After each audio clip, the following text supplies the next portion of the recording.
ఊర్లో ఇప్పటికి కూడా even in 2025 we keep seeing that. అంటే మీరు కాస్ట్ వల్ల గొడవలు, కాస్ట్ వల్ల మర్డర్స్ అనుకోండి, కాస్ట్ వల్ల ఊర్లు, పంచాయతీలు, గొడవలు ఇవన్నీ జరుగుతుంటాయి కదా. సో డెత్ దగ్గర కూడా కాస్ట్ అనేది ఇన్ఫ్లుయెన్స్ అవుతుంది.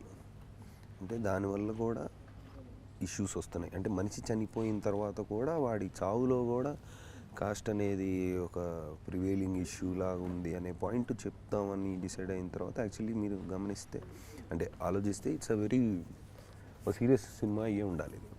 అంటే point is a serious point కాబట్టి. అంటే అలాంటి సీరియస్ పాయింట్కి ఒక డార్క్ హ్యూమర్ యాడ్ చేసి కాంప్లెక్స్గా చేశాడు కథని.